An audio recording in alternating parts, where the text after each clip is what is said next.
reacting to this post from Trump. So don't hold back now. What does this post say about Trump and where he thinks he stands in the election? He is a decompensating, narcissistic sociopath. Biden actually did something that was impossible. Both sides hate him, both sides. Yeah. That was a hard thing to do. Donald Trump has done it again. He has found a new way to not only destroy his campaign, to sink the ship that is already flooding with water and rapidly dropping to the bottom of the ocean. That ship being his campaign, but he's found a new way to humiliate himself publicly, and it is just so hilarious and beautiful to watch. I'm really just enjoying the collapse, the implosion, the catastrophic falling apart of Donald Trump's campaign, and I'm really reeving in these Truth Social updates he's giving us about the state of his collapsing campaign. Because every time Donald Trump with his tiny little fingers takes the Truth Social and starts to rant and rave, it is just letting us know that he knows that his campaign is that much closer to its end, which will be November 5th when he loses to Kamala Harris. But this one, his latest post might be the most humiliating thing he's ever put out. Because it is the cherry on top of the humiliation. That was his interview on Twitter with Elon Musk, which just went so poorly. It started poorly. The middle of it was horrible, and the end was terrible, and all the reactions after it were bad as well. But this is the cherry on top of that awful Sunday because, of course, Donald Trump, if you heard any of that interview, was slurring his speech. He was ranting and raving. He was rambling and really losing his mind. And he was mocked for that, of course, by Kamala Harris and the rest of the internet. And so, to get a bit of context before we talk about Donald Trump's latest post, which of course is related to all of this catastrophe, let's take a listen to Donald Trump during that interview. Oh, Putin very well. I got along with him very well.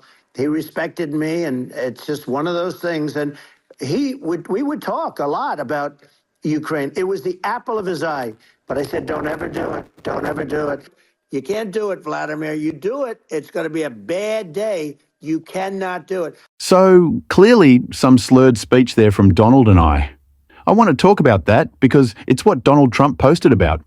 But before we do that, if I could quickly ask you to leave a like on this video and hit that subscribe button, it really goes a long way in supporting this channel and means so much to me.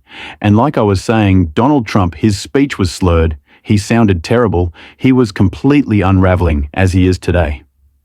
But what made it so funny is, back Donald Trump wanted to deny the fact that we could obviously hear. He wanted to tell us, this is again, it's really making me laugh. He wanted to tell us, don't believe your lying ears. No, I wasn't slurring my speech, no.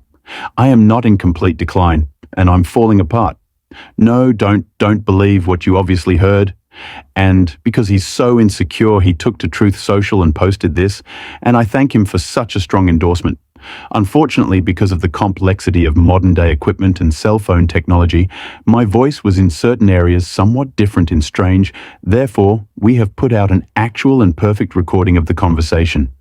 Enjoy, oh my gosh, he is the most insecure man in the world. It's hysterical how insecure he is, how much he knows what a failure he is, and what makes the situation even funnier than no, I wasn't having a terrible interview. We put out a new version, an edited version, probably is that there's actual footage of Donald Trump not speaking into some mic. He was just talking into the phone. And he's done many phone interviews before that. He's never complained that there were technical issues in modern-day technology or whatever it was, he said. But this clip right here just shows you can hear Donald Trump's slurred speech from the horse's mouth. Biden actually did something that was impossible. Both sides hate him, both sides. Yeah. That was a hard thing to do. And what's funny about this all isn't that Donald Trump had a bad night speaking. Well, actually, it is funny that Donald Trump had a bad night speaking. But, we all run into problems sometimes. And I don't want to get too caught up in the particulars of, someone slipped over a word.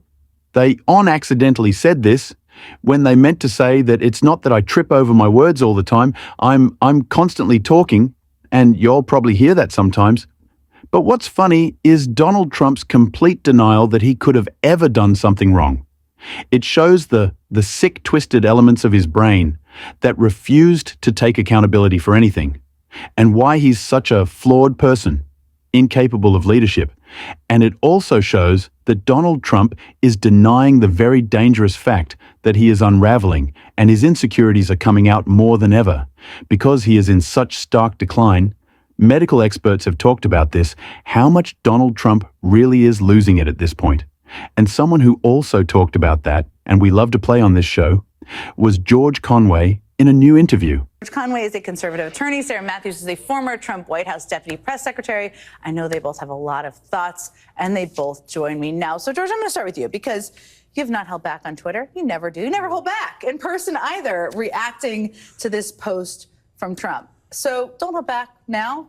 What does this post say about Trump and where he thinks he stands in the election? He is a decompensating, narcissistic sociopath. He is a very unwell person. I've been saying this for years. If you go through you don't want to diagnose him, but I think if you look at the diagnostic criteria for narcissistic personality disorder and antisocial personality disorder in the American Psychiatric Association's Diagnostic and Statistical Manual for Mental Disorders, he fits every single one of them. It's like the criteria were made to describe him, and we can observe that just from 1 week, but we've been observing it now for 7 years.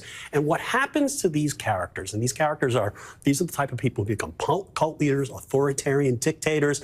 These kinds of people ultimately go too far and they destroy themselves. And when they reach that point of no return where they're basically spiraling, they become delusional and they can become psychotic. And I think what we saw with this tweet yesterday is that last final collapse of Donald Trump's mental state. I mean, you think about it, saying that those were like 50, 60, 70,000 people in the aggregate in five rallies in different states. Jonathan Chait put this, of New York Magazine, put it this way today. It's like, that's loopier than saying that the moon landings were staged, because there were tens of thousands of people were there. And there are hundreds of people taking photographs and videos. To think that is crazy and to try to sell it to people is just as crazy. He's done. His brain is fried. The thing that Donald Trump has been caught up so much on lately isn't really even polls. You would think someone running for political office would care about the outcome of the race more than anything. Well, actually, you'd hope that someone running for political office would care most about how they can positively impact our country. But I think we're far past thinking Donald Trump wants to do that. So his mind isn't even focused on the polls. Number one, it's focused on crowd size.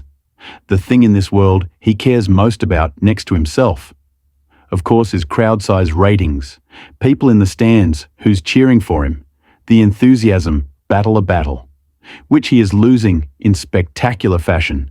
To KLA Harris, she's wiping the floor with him, filling up arenas that he could not get people in seats to see him filling up those arenas while they're empty. For Trump, Kay Harris is having huge rallies.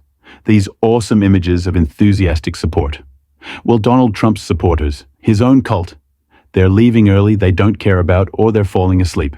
And I think that is just incredible. It makes me so happy.